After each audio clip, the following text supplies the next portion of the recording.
good morning to you and welcome to the On the Go post show with your Go Morning team. We have joining us Maureen Kyle, Holly Strano, Dave Chudowski, Austin Love. Jasmine is off today. And oh my goodness, make sure that you comment in the comment section, because we have an amazing post show for you planned today. Because if you are watching Go, oh my goodness. All of us were glued to Maureen's story. She was talking to the ghost whisperer, Marianne Winkowski. And oh, that story. First of all, Maureen, give us a taste for those people who, I don't know why they weren't watching though, but they may not have, or they just may have woken up and chimed in and looking online. So tell us about the story. And then we'll talk about some of the things that you could not get into that story. Yeah, I mean, let's just put it out there. I have a lot of questions for Marianne. I mean, I'm just curious. Some people are like, oh, like when I told my husband all about our interview, he's like, oh, do you really believe all this stuff? I go, why are you mad about it? Who cares? It's fun to believe, especially around Halloween. So let's take all of this with the grain of salt. There are people who believe, there are people who don't. But I just had so many questions because Marianne is able to see and communicate with what she calls earthbound spirits. So some of the things that I didn't even get into in my story with her that aired, I was like, earthbound spirits. I said, Marianne, how do they get stuck here? And you may know this. I don't know. I didn't know this. My mom was like, yeah, that's how earthbound spirits get stuck. But I don't know. Fill us in. Pat Kyle. She knows all about it. I mean, it was like, Mo, how did I not raise you knowing this? But Marianne was telling me, you always hear people with the near-death experiences that they talk about seeing the bright white, and there's people, passed away loved ones that are saying, come walk towards the light. She says that's real. She says that we have free will and that we need to walk toward the light to cross over. But there are people who decide not to cross over, that they don't walk toward that light. And that is how they get stuck, earthbound spirits. And the whole white light closes and then they're here forever. And she said, usually it's forever. Yeah. They decide to walk toward the light and then they're here. Oh, you only got one shot. Oh, okay. I guess so. Well, this is according to Marianne. Casper screwed up, man. I'll tell you what. Casper really messed up, Dave. You're right. Yeah. He's just a kid. How is he supposed to know? It's not like you go through this kind of training or something when you die. This kind of seems unfair. No, so I'm glad Marianne shared that with us. And then what else was she telling me? So I was like, I mean, if you look at some of her testimonials and some of her stories, most of the times, and like my story this morning had some people who had relationships, like they were connected with the ghost in some way. But she says most of the time that these spirits latch on to people with high energy. So it might not be anybody that you know, and it might not be that your house is haunted or anything. She said spirits will follow things, or maybe they do get attached to the house, but she says they are energy vampires. So they love. I don't want to do radio, but I have to go. Okay. We'll be right back. We'll still be here, Holly, for you when you get back. Well, I have plenty of ghosts. Holly just saw a They ghost. love people with high energy. So she says that kids a lot of times will see and talk to spirits, and just their innocence, they're able to open up a little bit more to the concept, and she says that they cause people to fight. So she says that she goes into a lot of houses where couples are just bickering and they don't know why, and somehow it's the spirits that are causing friction, and then they feed off of that energy. She tells me in the interview, and I didn't get into this either, she's like, yeah, there are certain professions that attract spirits more than others. She says, dentists, for example. And she goes, if you think about it, you're in the waiting room at the dentist and you get all tense because you're worried and you hear the drill. And so she says that dentists attract a lot of ghosts.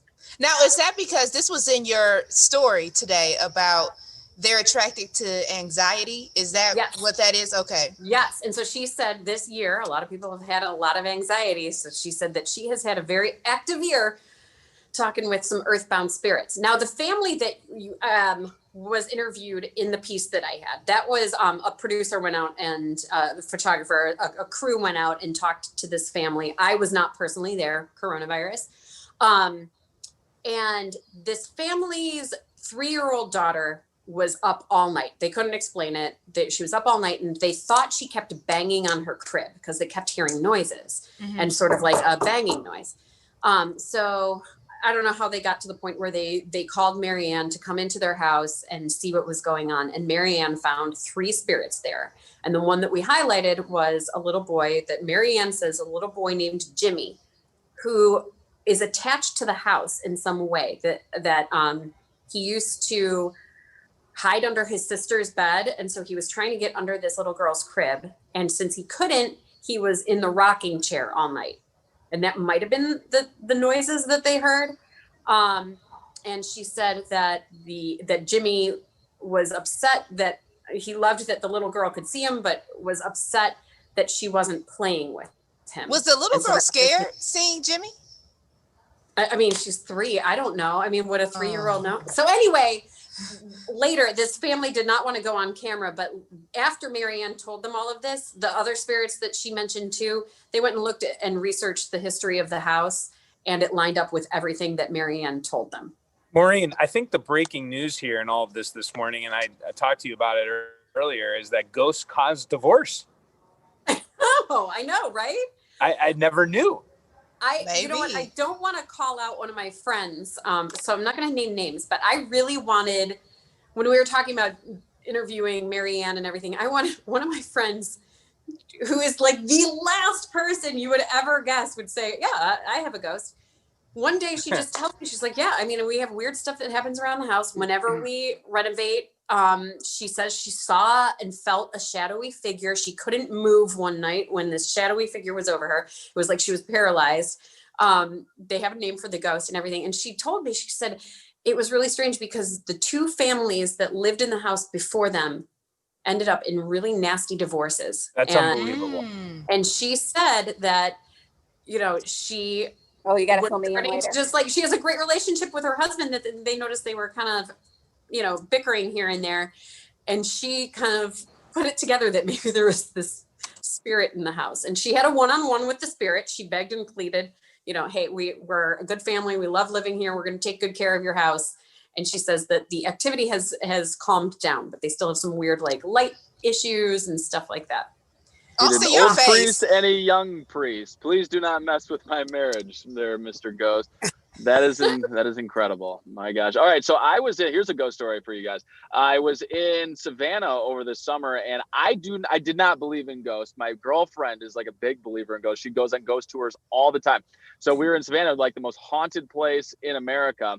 Went on a ghost brewery tour. Of course, I had to be drinking while I was doing this, at least having 1 or 2 beers. And so we went to a bar where it was like the most haunted bar, they say, in America. And they can't even do, there's 2 stories on it that are like working and whatever, but someone was killed upstairs, a like politician or something like that was murdered. And it's so haunted, and this ghost is so angry and active that they cannot do renovations up there. It's just a ghost, a ghost town upstairs, no pun intended, where they are, whenever they try to do renovations, like literally people have gotten hurt, pushed down the stairs, and they cannot explain it besides just like potentially being a ghost there. It's wild. Savannah's wild. See, I just love this kind of stuff. And Marianne I do too. She's just fascinating. I mean, we've interviewed her for years. And I mean, Holly, you've been part of it too, where people get on the phone and they just like ask a question, and Marianne will say, do you have a blue vase, and do you have it on right? And she can see inside their houses, and she guesses. She's like, okay, It's that's something. where Well, that's the thing for me, is that the things that she'll bring up, like the story that you had on today with the numbers that she said that was the social security number. Mm-hmm. Like, how do you do that? Yeah. And so that was, and she did, when we would have her live, pre-pandemic on It's About You, we would book her for several segments of the show. And I swear we could just go on, and we would take phone calls. She said that Studio A, which is where I am, there's a ghost. We have a stair wall, and she claims there's one up there that just hangs out. And I remember one show, she said it followed me into Studio B. Wow. It's just crazy. Yeah. Well, we have 2 minutes left in this Facebook Live, and Logan, who is our producer and was behind the scenes, she was saying that the ghost talk has been her least favorite of the morning. I know Logan's been scared. You know, and it's interesting because, like, you know, we talk about the ghosts, and when I was raised or brought up in church, there was like, no, there's no ghosts. Those are just spirits attached to people. So it's not the real people, it was the spirits, and some call them demons or, you know, whatnot, that were attached to those people, and they're left behind after the people died. You know what I was curious about too, and Maureen, I don't know if I ever asked this question when she was in studio over the years, but what does she see? You know, and obviously you said in the one instance she was watching something that was holding up fingers because she was able to give you numbers, but is it a person? Yeah, she sees people. And she literally sees the people. She sees a person, and she was telling me that before the 2000s, so like years past, she would be able to tell by the clothing, like what era they would be in. So their clothes. And so she's seeing like a person, and she said after the 2000s, all the fashion kind of looks the same. And so she has a harder time telling like how old they are. Can I tell one more story too? Because it's 7:17, but I know you guys we got to be done by 7:18. When you tell that story, just finish in how she says you get rid of the spirits if you do have them in your house. She says that it's sage and it's a smudge stick, and there's certain I don't know, quince seeds or something. So there are products that get rid of the spirits. But there was another mutual friend that we had that was in contact with Marianne, and I thought, well, maybe I'll interview her. This is somebody that Marianne and I both know. And her daughter said she kept seeing people. And so this girl, the mom, was like, oh, this is weird. And she called Marianne, and Marianne said, yep, you have a 5-year-old spirit and a 45-year-old spirit in the house, and not attached to the house or them in any way, just a random spirit. So the girl did the smudge sticks. She did sand around the house, something like that. And the doorbell kept going off after she did that. And Marianne was saying that the ghost wanted back in the house. So she called a priest, and she had a blessing. And this is another friend where I don't think she just didn't strike me as the person who is, you know. Who are you hanging out with, Mo? What? Who are you hanging out with? All your friends are seeing ghosts. You know what? Well, I'm being summoned by the spirits over there. Wait a minute. Yes, they are being summoned now. It is 7:18. Wait, Daniel. Okay. Wait, y'all do not want to get off this Facebook Live. Dave, don't get upset with me. Go ahead, in Dave. your car, don't look behind you. Don't look out the window. Just drive. Get out of there now. Austin, get out. Right, lastly, really quickly before you guys go, Cecily, she actually answers our question. She said earthbound ghosts can cross over if they choose. They have to find the light of a recently deceased person and go in their light to cross over. So, I'm seeing the light, guys. I'm seeing the light. You got happy Halloween. It's 2 days away. We'll be back tomorrow on Go. See you later. Ghostbusters.